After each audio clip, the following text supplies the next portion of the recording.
vibrating higher and higher, more intensively at the different kind of frequency brings you to beyond the physical realm.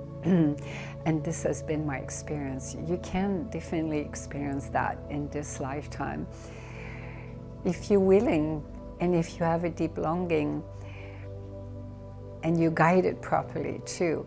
So we're going to talk about how to vibrate at a different frequency through, again, the eyes of the yogic tradition with Kundalini Ascension, which we already talked about in the previous voyages, previous video, that Kundalini Ascension is a phenomenal blessing. And it could be a nightmare too, if you're not guided properly, or if it happens spontaneously to a person who is not on the spiritual path or has not done any kind of proper sadhana, proper pranayama, proper kriya yoga and hatha yoga. It's rare, but it can happen. Otherwise, it's a phenomenal blessing, and it can happen in this lifetime, but it does not necessarily mean it will happen to you. It depends on so many factors.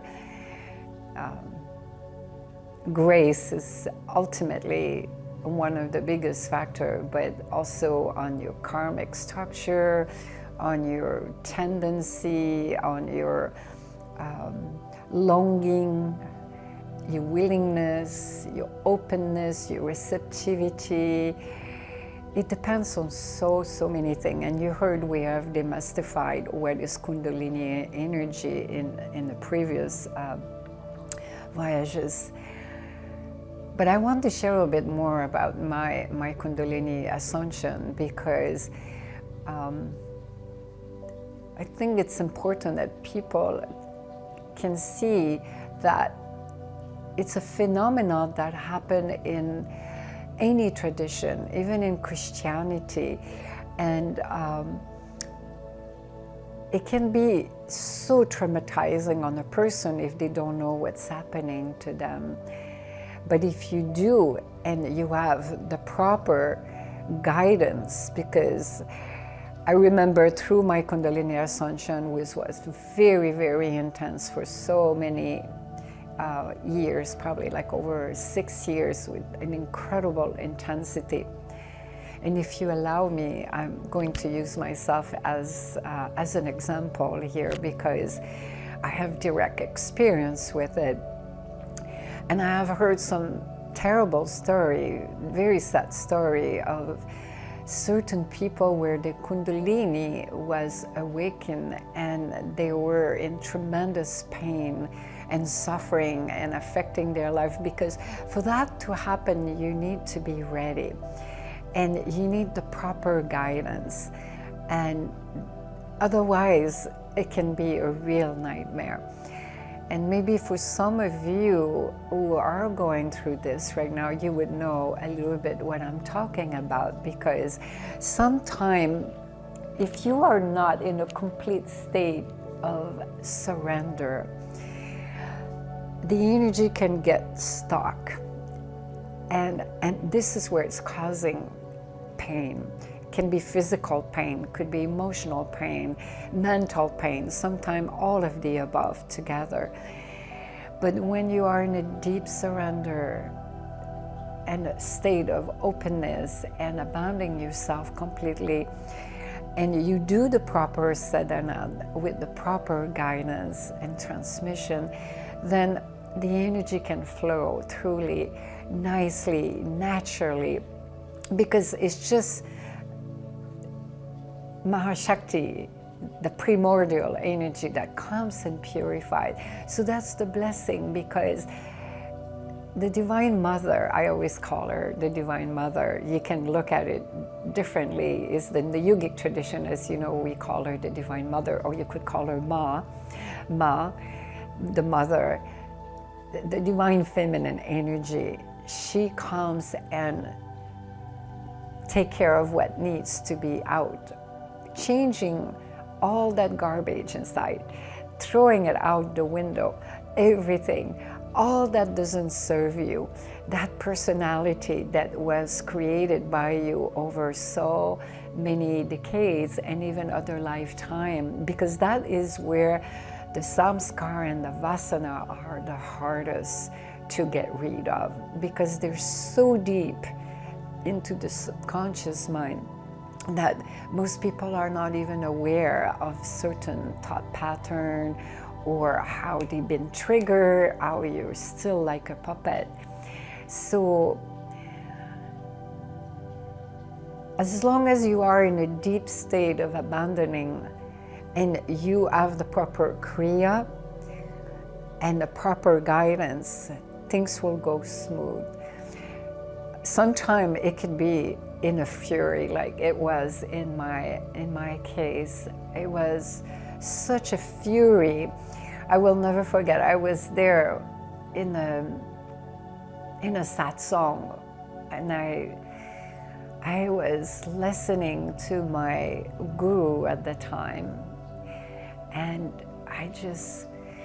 he was not there physically, but I could hear his voice. It was a guided meditation, and then as the meditation was going, saying to see your guru in front of you, I saw Shiva, and I went straight to my guru, straight to Shiva, and I yelled and I exploded into such a trance, which lasted for an hour and a half.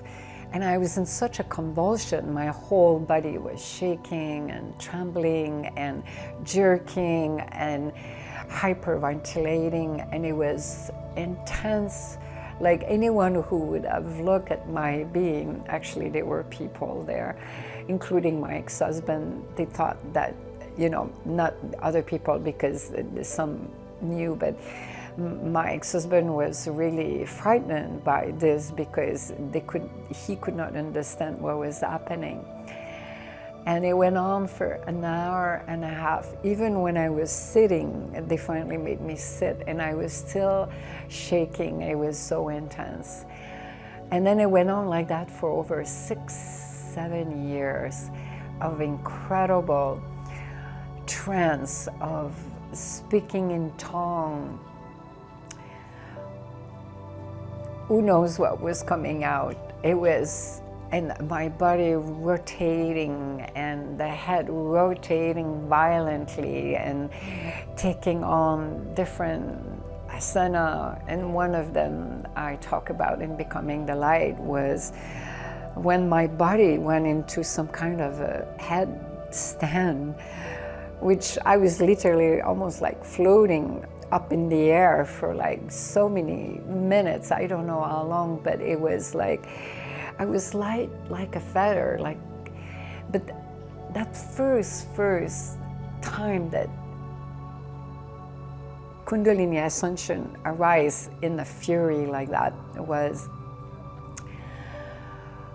when I remember my hands were shaking really strong, really powerfully, and it went on and on and on and on. And the following day, I looked at my legs, and they were literally black and blue. And Devi Mayi is not exaggerating.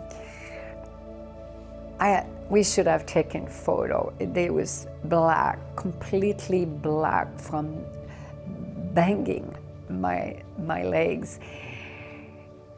Even though I was in sadhana and I was in intense sadhana, this is how furious it was. The fury just demolished, because my longing was so deeply deep, and it was the grace, and it was so many things, so many lifetime of being on that path, and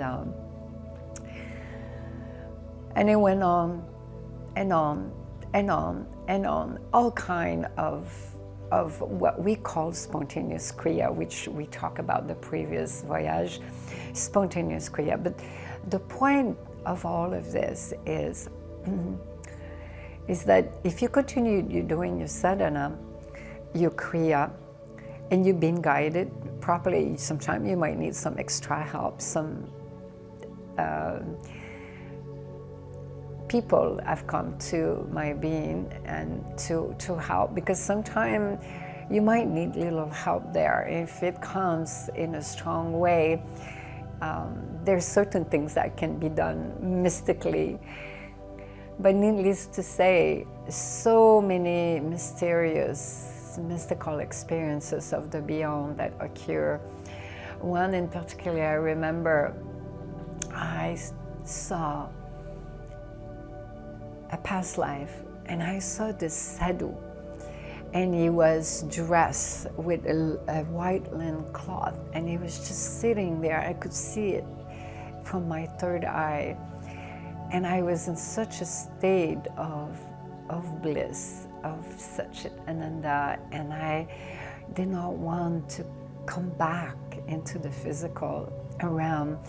It was a state beyond.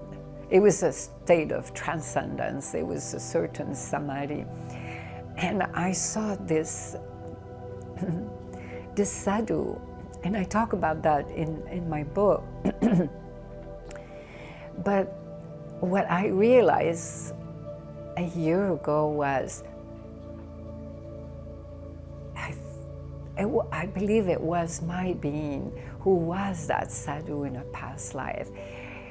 That's what came to me very strongly a year ago. So you could have all kind of revelation like that as you go through the Kundalini Ascension.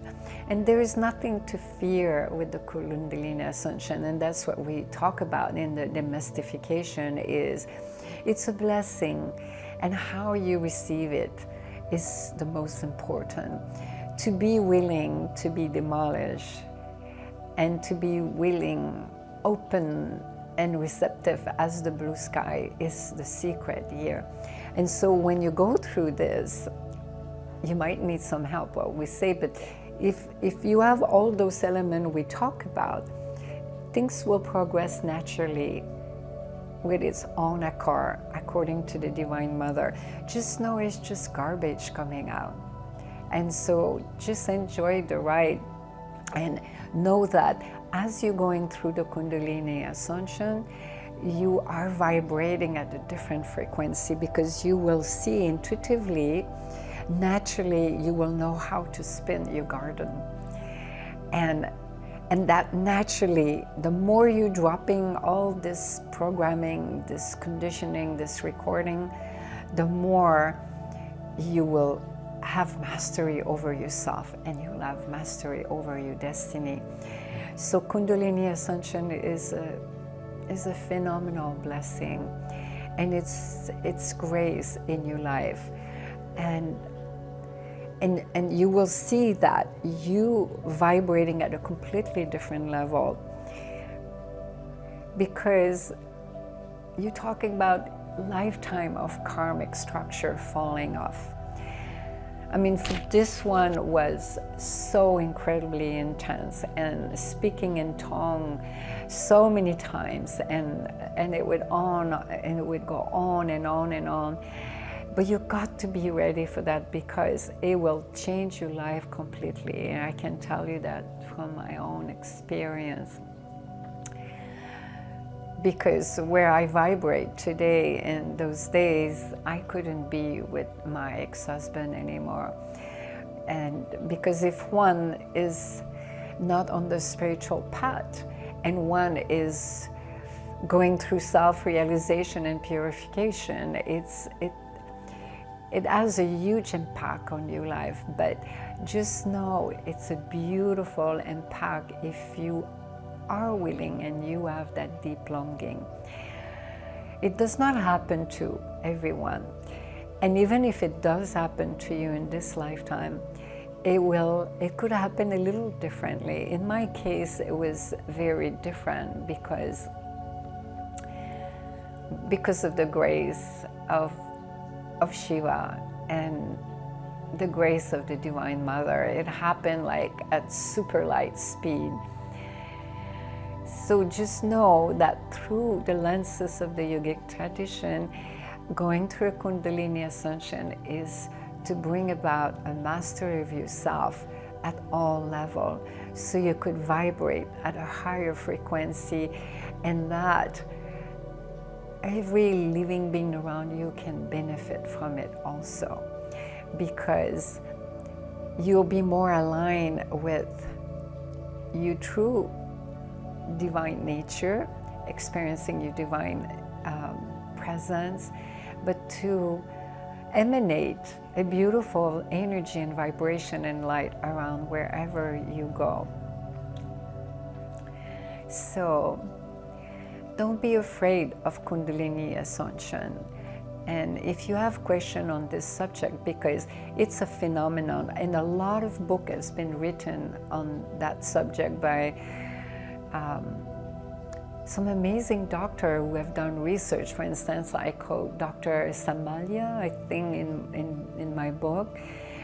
He was a psychiatrist, and he did a lot of research, and it is a natural universal phenomena. It doesn't matter which religion background that you come from, and it was differently over the ages.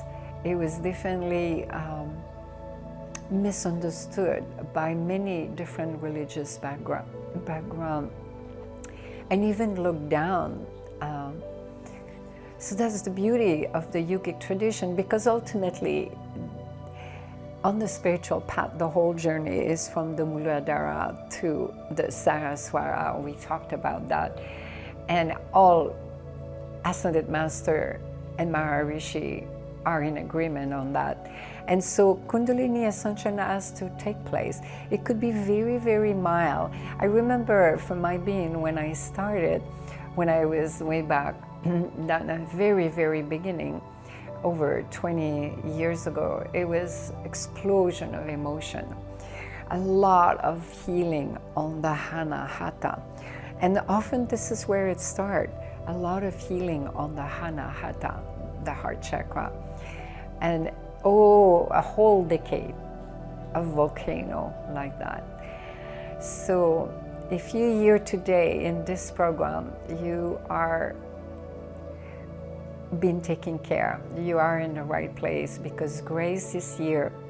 It's flowing through by the Divine Mother and by the Ascended Master and by Shiva. So Kundalini Ascension is a phenomenal blessing, and it's all how you take it. And if you have a challenge with that, you can talk to Devi Ma about that.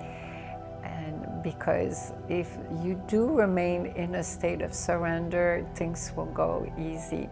And don't worry if it doesn't happen.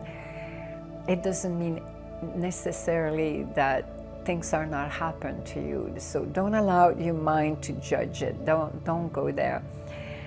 And there was one thing I wanted to say.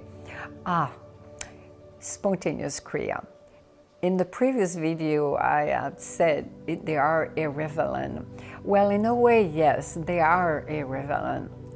Because the only reason why Devi Ma said that is, I don't want you to get attached to it or get addicted or enjoying it, because it can be very enjoyable, you know. And so it can become a real obstacle on the spiritual path. Just know if you're going through spontaneous Kriya, they will eventually phase out. And you want that to happen as soon as possible, without feverishness, you know. Just what I'm saying is just let the course of the Divine Mother purification happen naturally. And no attachment, no feverishness about it. And just let it come, let it go, and just be grateful for what's happening, and just know it's for your higher goods, Because I've seen that for some people it can become a real obstacle, wanting to experience something, wanting to create something, and then the imagination start taking place. And so allow it to come, be in a state of surrender and just let it go. And when they phase out, then a new experience will come. And crossing boundaries beyond the physicality and going into a different kind of trance, different kind of samadhi. And I will leave you on this note. Bhava Samadhi. After going through such a phenomenal Kundalini Ascension, that you can read more about it in Becoming the Light.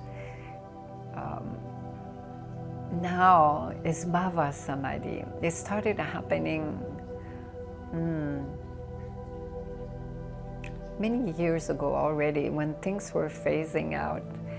Bhava Samadhi means devotion. It's a state of higher consciousness where you go into a state of equanimity, where you pass by, transcend all the different envelope, all the Maya kosha sheet that we talked about in the previous voyage video. That you tap straight into the cosmic mind, and you can experience a sense of oneness, a sense of expansion of consciousness. But Bhava Samadhi happened by the grace of a higher being, a higher entity, or you could say a deity. It has happened so many times with this one. By the grace of Shiva, of the Adi Yogi Shiva, so many times. And then you just have to ignore it, or sometimes by the grace of Mahadevi, or sometimes Krishna, the deity Krishna. It's because if you are on the tantric path, or even if you're not even in the path anymore, but you naturally have become one with those deity, they do come. When you have a deep devotion, it's been said to the yogic tradition is that when you have had such a deep longing for so many lifetimes, and I've done a lot of sadhana or puja, remember, ritual of an offering, they do come, they can come. And it started happening probably around the time I went to Kedarnath temple. And you feel it. I mean, it has happened so many times in so many different occasions, even here at our sanctum temple when we had the launching of Becoming the Light. When I sat down that day in front of 60 people, it was so intense. And then you go into such a blissful state, because that's what is known, that is universal when you go in Bhava Samadhi, is you experience your Sitchat Ananda, you true divine presence, the ultimate of your true nature. And I remember it was so hard to come out of it, because each one, when they come, you just know it, who is in my being. I can tell who is the deity. And lately, it has been happening a lot. So, beloved, the only reason why Devi Ma shared that with you is not to put anything in your imagination, or not to create fantasy or create craving, or is that you know that it exists and it could happen. And if it doesn't, so in this lifetime, what's the big deal? But so you're aware, because if it does happen, it's a beautiful thing. But again, you don't want to get attached to it, because the whole purpose, and that's the point that is so crucial about this, the knowledge and the experience I'm sharing with you, is when Bhava Samadhi comes by the grace of a deity, it's about to bring you in a state of transcendence, to bring you deep into meditation, to even go into such a deep state of nirvakalpa samadhi, or in a state, there's so many samadhi, but nirvakalpa is one in particular where you can go into for many hours with your eyes. And there is an intensity here because you're vibrating at such a high frequency. So all of this to share with you, beloved, is that this is the potential of a human being. And the reason why most people don't know is it has been kept as a secret for so many thousands of years through the ages, through either as a secret or because it was an esoteric tradition. They kept it very secret. So no, it's a blessing that you are here today, that you can take part of this spiritual knowledge, and knowing from my own experience, it is true. And I'm not the only one, oh my God. There's been so many yogi and yogini over the ages who have experienced that. And when you start experiencing that, you know that this is your last life, you know. As for this one, there won't be any reincarnation. It'll be samadhi, mahasamadhi, by the grace of Shiva and all the ascended master and my own inner guru. And so remember, I'm sharing that for you. So let it come here, let it go out. And that know that this is the human potential. This is what Devi Ma talk about the garden. And to vibrate at a higher energy of where the deity are. And where is our creator? Because our creator permeates every particle of this universe. And there is such a thing as an expansion of consciousness. And in that expansion of consciousness, there is a phenomenal high vibrancy of frequency. And that is what to take for you, that you know the potential is there within you. So